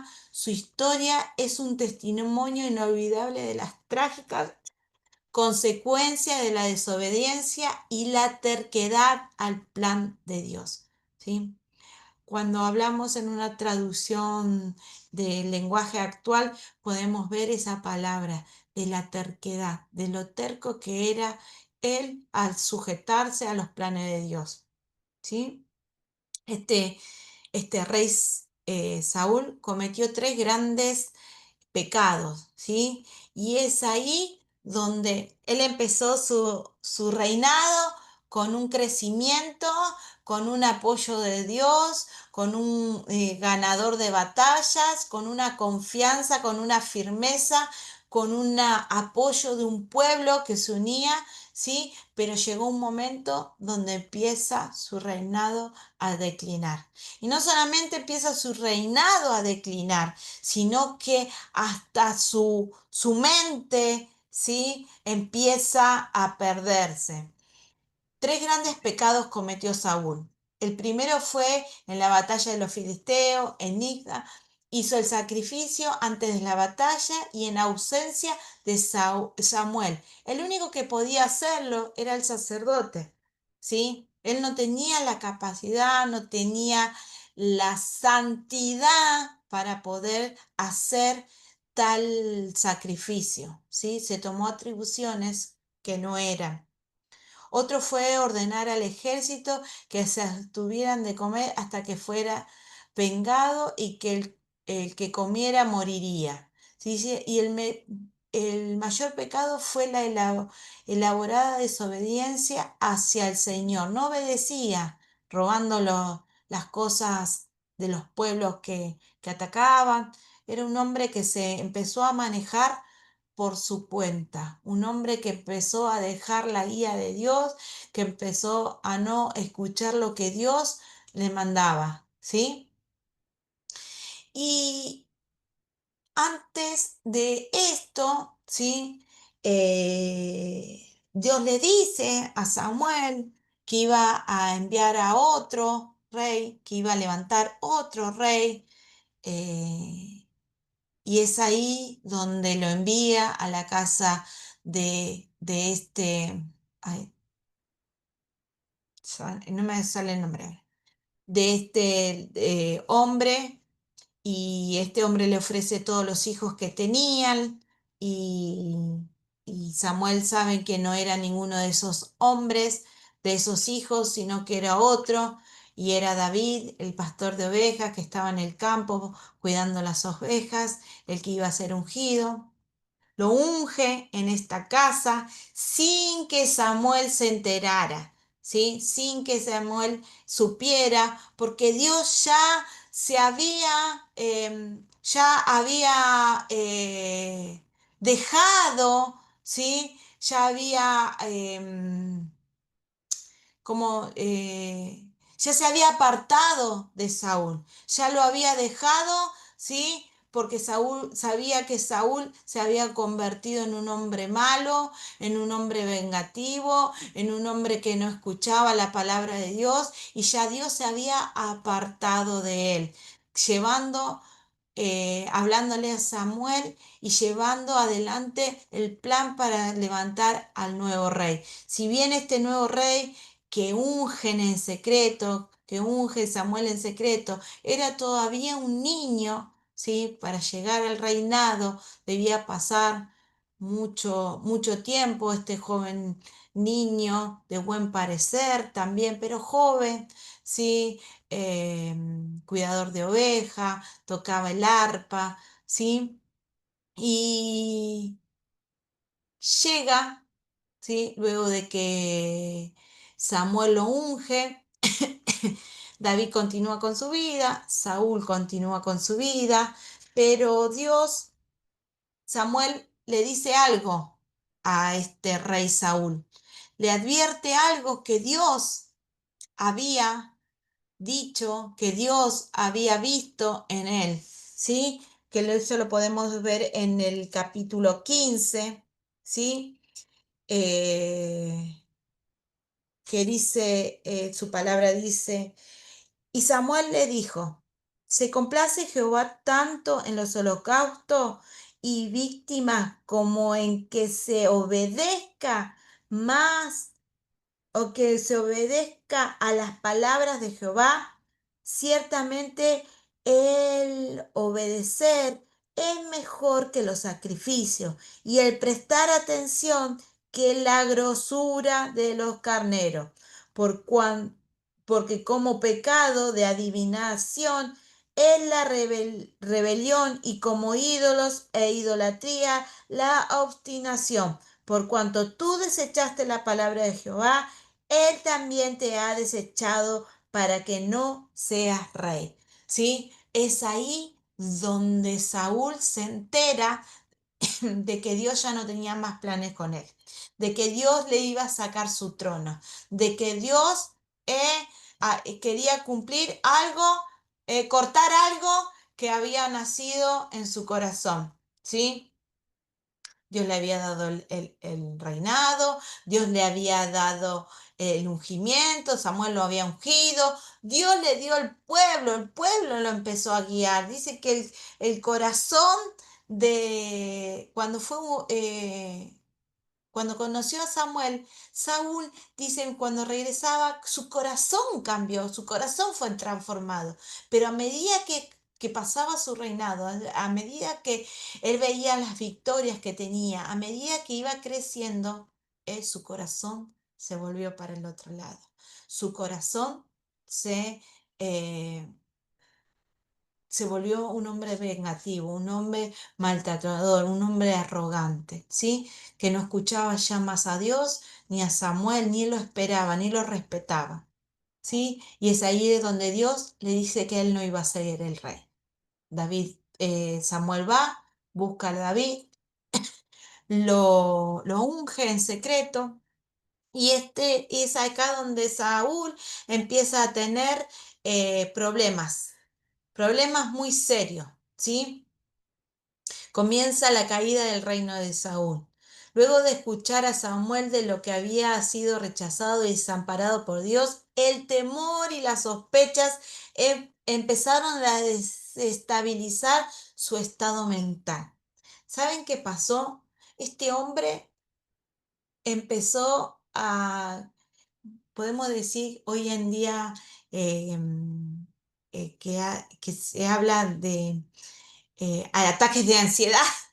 Bueno, podemos decir que él empezó a ser perturbado, dice, por demonio, empezó a tener desequilibrios mentales, y que llega uno del palacio y le dice, ¿sabes que hay un jovencito que toca el arpa, que por ahí lo podemos llamar para que venga y toque el arpa al rey, y el rey pueda estabilizar su mente, pueda hallar paz? Y es ahí donde David llega al palacio y conoce a este Saúl, ¿sí?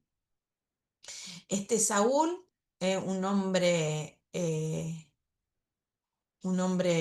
fuerte, un hombre, pero estaba teniendo problemas mentales, ¿sí?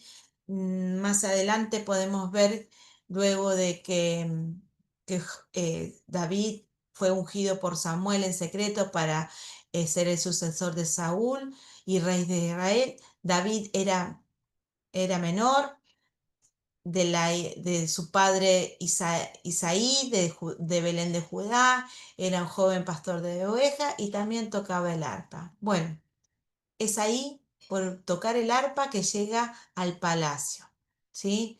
A poder ayudar a este rey, donde empieza a crecer en el palacio, donde empieza a ver a este rey, ¿sí? A este Saúl, que era un hombre malo, vengativo, que, que si se hubiese enterado que David ya era el nuevo ungido por Dios a través de Samuel, el nuevo ungido para ser rey de Israel, y su sucesor, lo hubiese matado, ¿sí? Por eso nadie debía enterarse, por eso todavía no se lo habían dicho, porque él era todavía un jovencito, debían pasar muchas cosas, ¿sí? Que vemos a lo largo de este libro. Saúl comenzaba a volverse loco, ver cómo su reinado se le estaba escapando poco a poco de sus manos. Estando David ya en el servicio, era llamado a tocar el arpa y lo establecía, ¿sí? Lo calmaba. Estando David en el palacio, ¿sí? Tiene la oportunidad de ir a llevar alimentos, ¿sí? A sus hermanos que estaban en una de las batallas, ¿sí? Y es ahí donde podemos ver la historia de David y Goliat, una historia muy conocida, ¿sí? David llevando el alimento a sus hermanos que estaban ahí peleando, escucha a este filisteo, a este gigante, hablando contra, desafiando al pueblo de Israel, a ver quién era el que se atrevía a pelear con él y menospreciándolos y hablando contra su Dios, contra el Dios de Israel, y se indignó David de cómo dejaban de que este Goliat hablara de esa forma de Dios, ¿no? Y eh, David va al rey y le pide, ¿sí? Que quería luchar contra este gigante, ¿sí? Y vemos que lo que sucede, el rey lo prepara, lo envía, ¿sí? Dice, David puede mostrar su servicio al rey, revela su valentía y valor. Al llevar la comida a sus hermanos en la batalla contra los filisteos, escucha el desatino de Goliat, que pedía uno para pelear contra él. David se acerca al rey y le solicita la oportunidad para pelear contra el filisteo. Luego que David venciera al gigante, se puso en muchas partes lejanas cuando regresaba a casa tras derrotar a los filisteos. Él, después de derrotar a los filisteos, a este filisteo, David gana, no solamente gana en haber derrotado a esto, sino gana popularidad, donde ahí se empieza a mostrar su valentía, donde podemos empezar a ver que era un hombre, un joven capaz, un joven con valentía, un joven con grandes valores, un joven dispuesto, un joven que iba al frente, ¿sí? Y que no iba a permitir, ¿sí? Que nadie hablara o desafiara al pueblo y hablara contra el pueblo ni hablara contra Dios. ¿Sí? Y dice que cuando él ganó a los filisteos, ay, se me fue la pantalla, ahí está,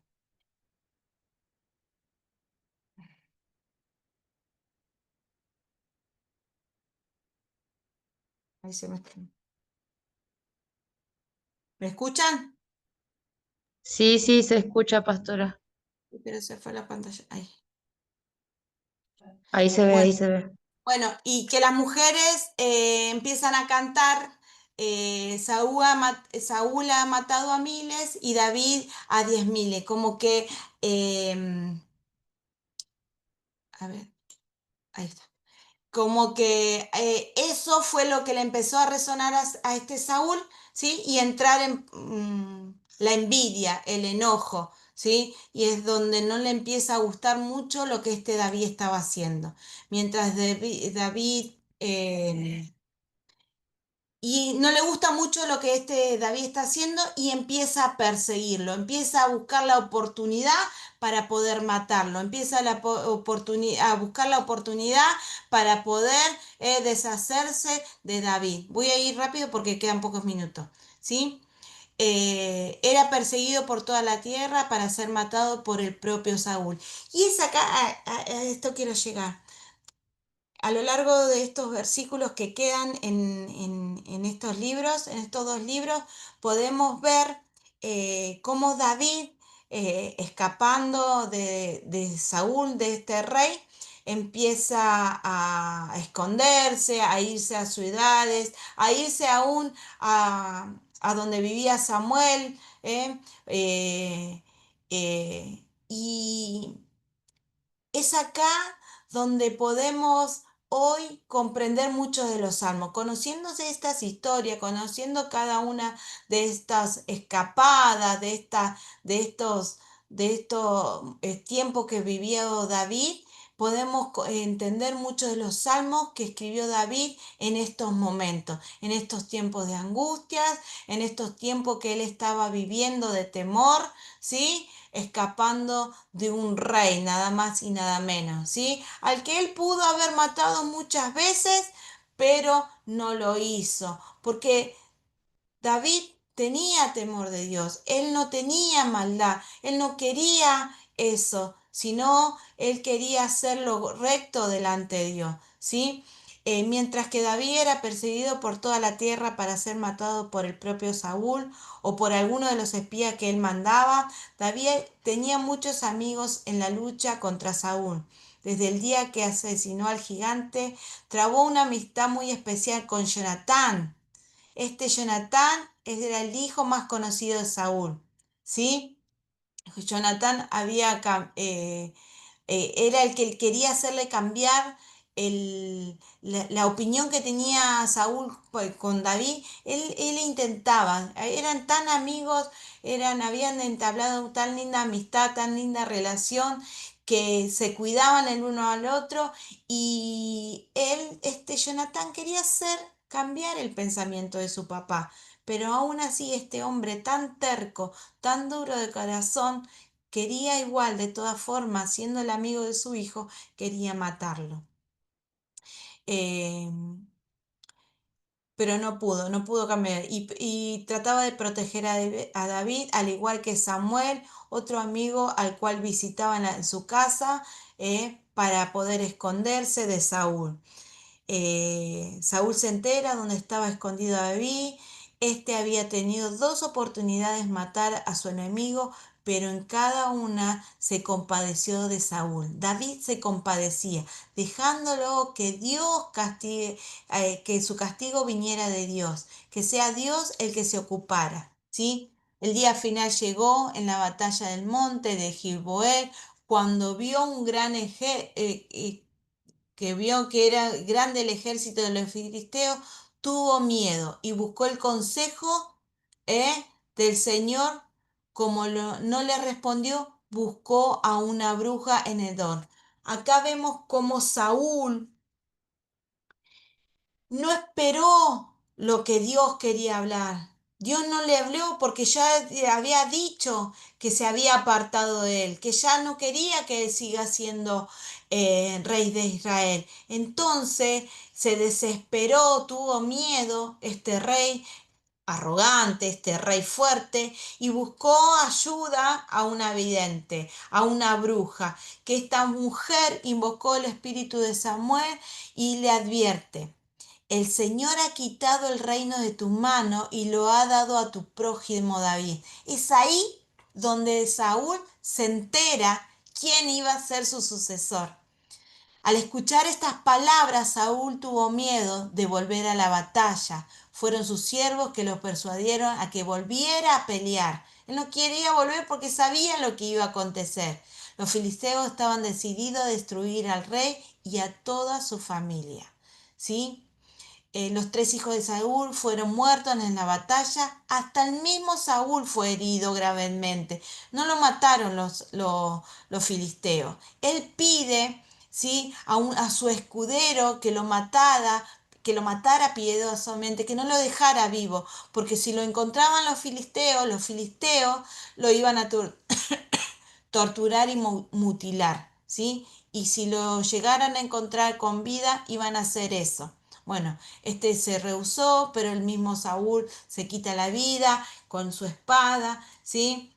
Eh, mueren sus hijos, muere su hijo Jonatán, el amigo de David, y muere este Saúl, este rey que Dios le había quitado, ¿sí?, su autoridad. Dios le había quitado su apoyo, Dios había quitado su guía, porque este hombre se había entenebrecido, se había endurecido, ¿sí?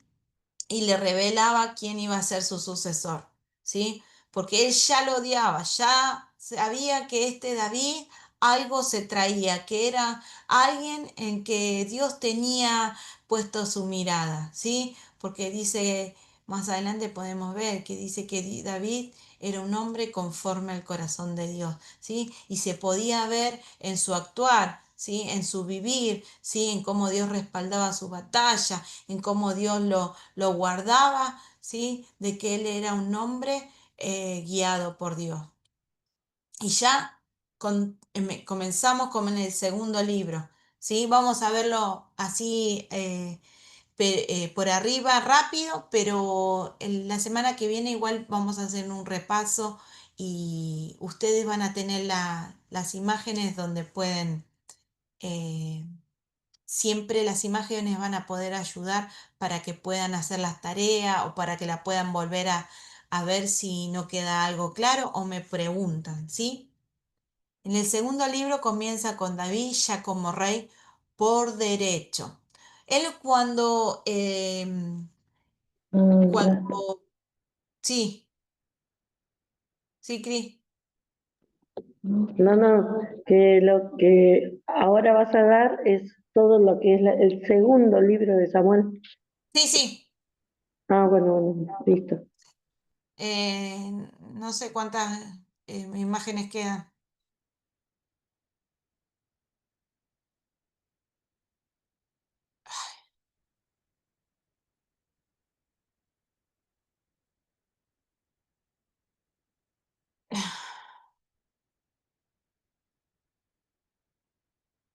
Eh,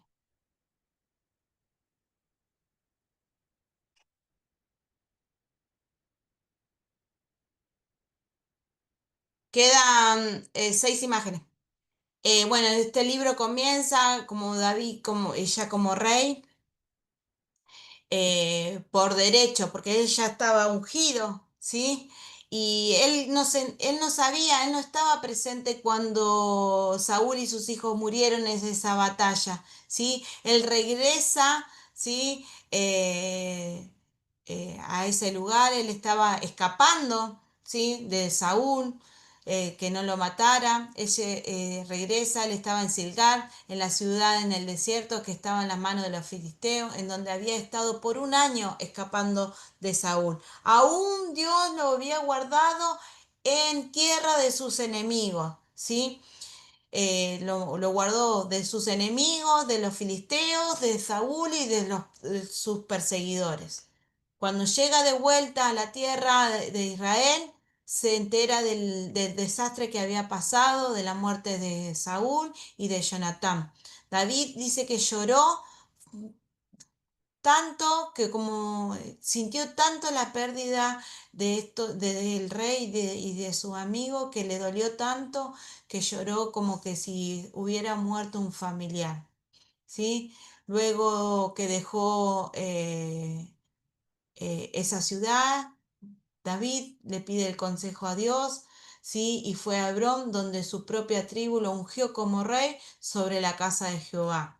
Aunque fue declarado rey de Jehová, David debía enfrentar a los seguidores de Saúl y al pueblo de Israel antes de ser rey de todo Israel. Él debía ganarse a cada una de las tribus, a cada una de las partes del pueblo de Israel, así como eh, el principio Saúl también lo hizo, él debía hacer lo mismo, porque aún los seguidores de Saúl estaban en contra de él, pero uno de ellos era el comandante del ejército Abner, Isbolet, el cuarto hijo de Saúl. Durante los 7 años sostuvieron una guerra tribal, había una guerra entre ellos, hasta que Abner y el hijo de Saúl, Isbolet, fueron asesinados. Cuando el pueblo lo supo, los ancianos de la casa de Saúl buscaron a David en Hebrón. Así, todas las tribus de Israel hicieron rey a David en una asamblea nacional, cumpliéndose así la palabra del Señor. ¿Sí? Cuando los filisteos que habían esclavizado a los israelitas desde la muerte de Saúl en la batalla del monte Gilbón, supieron de este nuevo rey, del nuevo rey de David, fueron a buscarla, pero David se encerró en su fortaleza, buscó la ayuda de Dios y luego salió y venció a estos filisteos en 2 batallas. ¿Sí? ¿Por qué? Porque él buscaba a Dios, porque él estuvo bajo la guía de Dios, porque él fue elegido por Dios, ¿sí? Los israelitas, esta parte es muy importante también. Es acá donde ya el pueblo estaba unido, ¿sí? Unido bajo el rey David, ¿sí? Donde el pueblo empieza a apoyar a este rey, donde el rey buscaba a Dios y ganaba las batallas, ¿sí? Y no solamente ganaba batallas importantes, esas guerras tribales había ganado a una con los seguidores de Saúl, sino ganaba fortalezas y ciudades importantes, como la fortaleza de Sión y la ciudad de Jerusalén.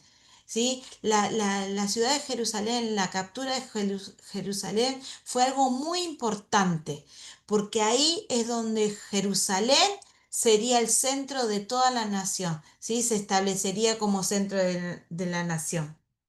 David tenía una relación con Dios. Uno de sus primeros pasos como rey fue tomar un grupo de hombres armados y traer de vuelta el tabernáculo a Jerusalén, que había estado guardada casi 80 años.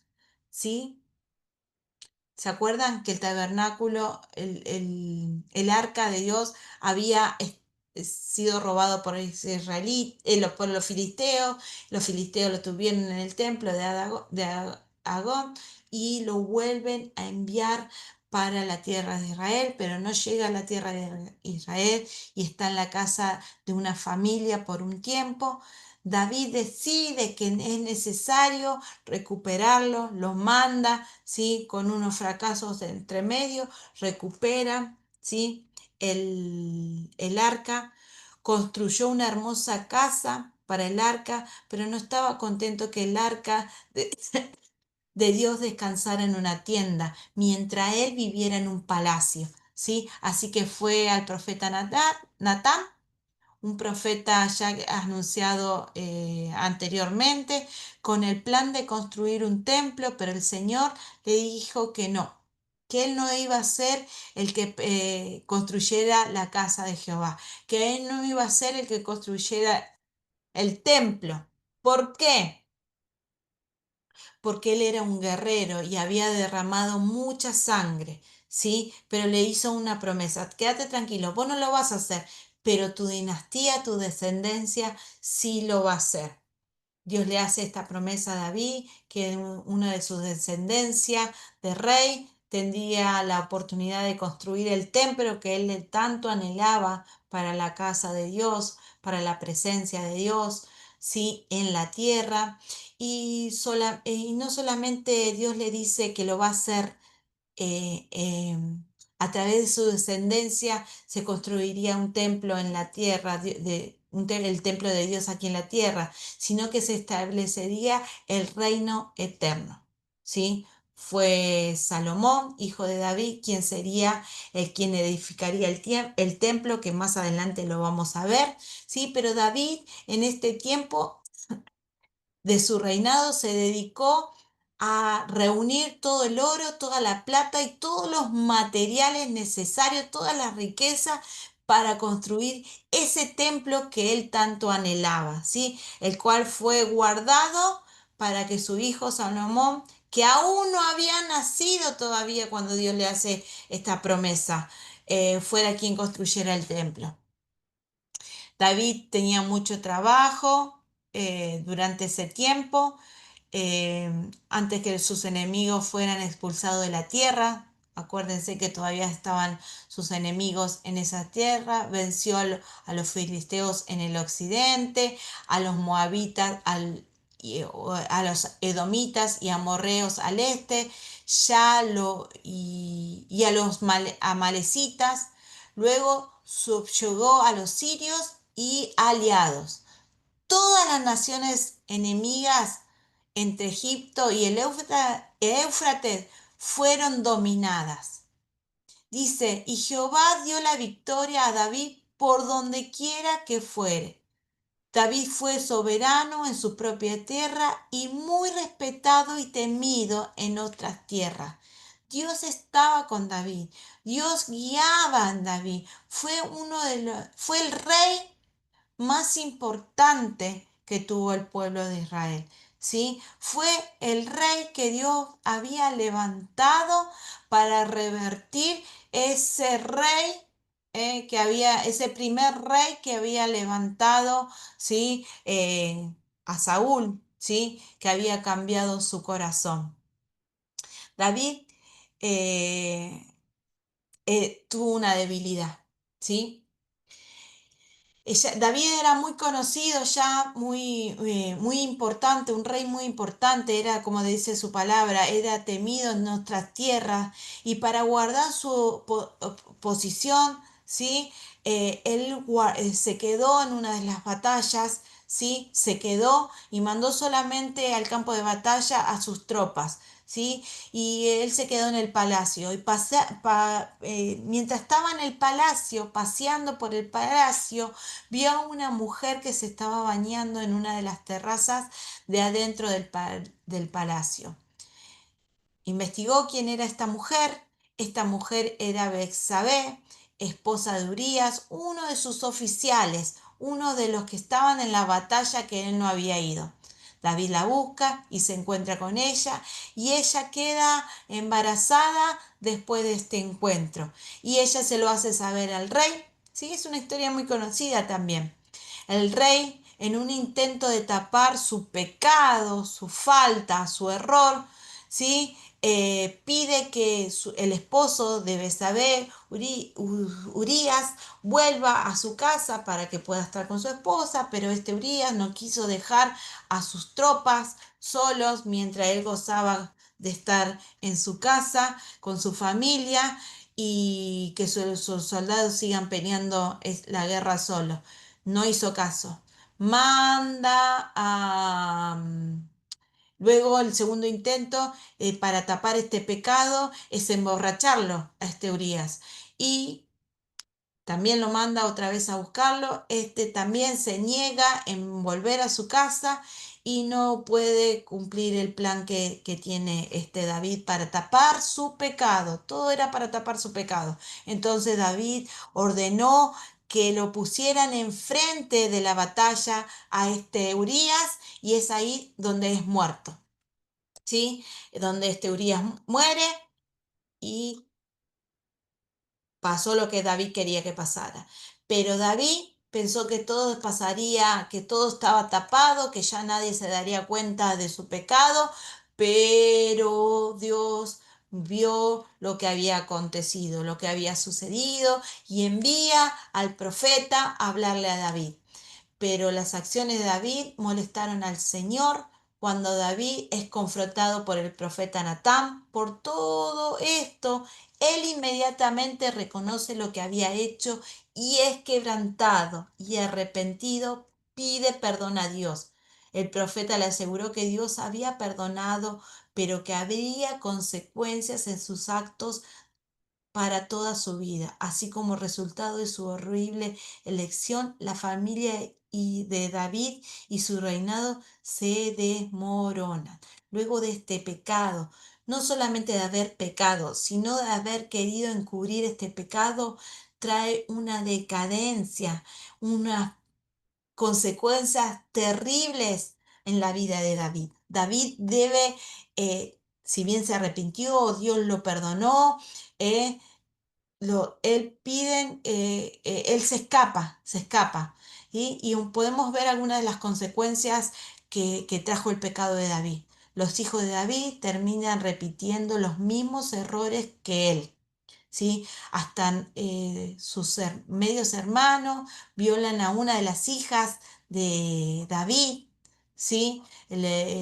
Su hermano Amón, ¿sí? Luego su otro hermano Absalón, hermano de ambos, se entera lo que hizo este Amón con Tamar y lo manda a matar y ahí comienza una rebelión de Absalón y traman un plan secreto para derrocar a su padre David y da comienzo a una rebelión, una gran escala que obliga a David a huir por segunda vez de su hogar y a esconderse. Y mientras él se esconde, sí, porque sus propios hijos se habían levantado contra él, su casa aún seguía sufriendo las consecuencias. No solamente sufrió él, sus hijos, su familia, su casa seguía sufriendo las consecuencias de su pecado. ¿Sí? Mientras David estuvo fuera del palacio, sus esposas fueron violadas, una rebelión termina con el hijo de David asesinado. Esto rompe el corazón de David. Dice, en los últimos días lo encontramos de vuelta al trono, pero con un hombre quebrantado. Está triste por las consecuencias por las consecuencias de su pecado. Aunque su gran pecado y sus consecuencias le robaron un poco de gloria al reinado de David, él se arrepintió sinceramente y el final de su vida fue tan hermoso que llegó a ser llamado el hombre conforme al corazón de Dios o el hombre según el corazón de Dios. ¿Sí? Vemos cómo terminó en sus últimos tiempos, ¿sí? Que eso lo vamos a ver también en el libro de Reyes.